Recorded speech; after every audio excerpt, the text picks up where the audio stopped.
We begin here at 5 with an update on the government shutdown. After more than a month of closures impacting hundreds of thousands of workers, the longest shutdown in U.S. history could finally come to an end tonight. The Senate funding deal cleared another hurdle overnight, paving the way for debate and a final vote.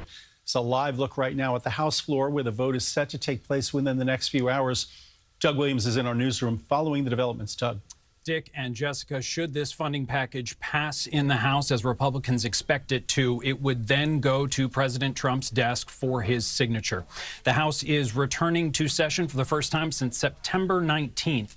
This comes after the Senate approved the legislation, as Dick mentioned, on Monday, when 8 Senate Democrats joined Republicans in their efforts to get the government back up and running.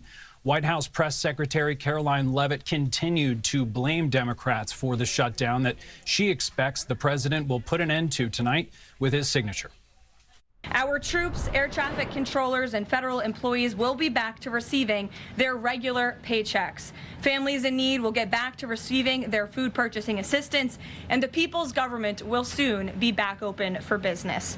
President Trump looks forward to finally ending this devastating Democrat shutdown with his signature, and we hope that signing will take place later tonight. We have to figure out what that was for, because you had both the capitulation in the Senate and you have the refusal and the outright cruelty among House Republicans and the White House, who went to court to try to sue for their ability to deny people's access to food.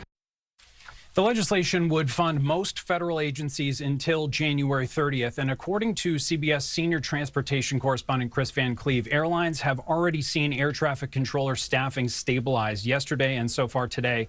And barring weather issues, airlines will likely return to normal pre-shutdown flight schedules within 24 to 48 hours after the president signs the legislation as expected. Dick, Christine. All right, Jessica, I'm sorry. It's okay. Thanks, Doug. We're staying on top of those ongoing flight disruptions at our local airports. Here's how it's looking in our area so far today. There have been 42 cancellations at Newark. LaGuardia has 43 flights canceled. JFK has 35. There are also dozens of flights delayed at all 3 of our local airports. The end of the shutdown could bring some relief for people who rely on SNAP benefits. Nick Caloway takes us to Patterson, where food pantries are helping to keep some people from going hungry. I can't do spaghetti. We caught up with Giles Brown as he did his shopping at the Kumac Food Pantry in Patterson. My back is killing me today.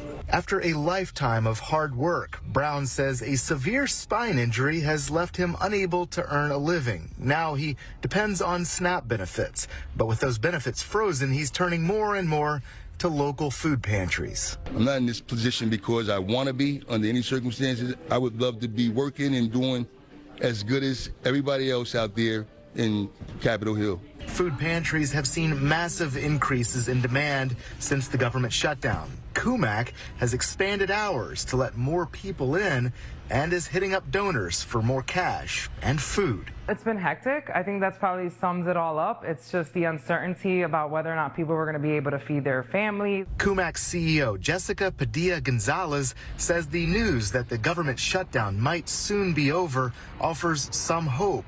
But I think that it's important for us not to forget that there are so many food insecure families, right? Again, this is an opportunity to shine the light that we have a lot of hungry people in our communities, and we need to do something about it. Until the SNAP benefits are back, food pantries try to keep up. I need more vegetables than anything. Giles Brown knows there's a stigma around people who need a little help.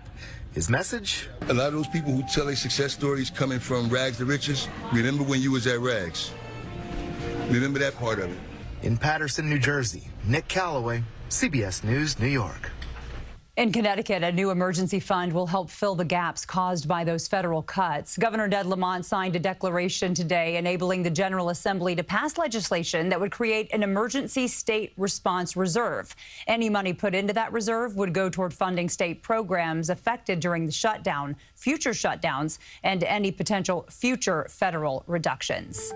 Do stay with us for continuing coverage on the developments out of D.C. and the impact. We'll have updates on air and online at CBSNewYork.com.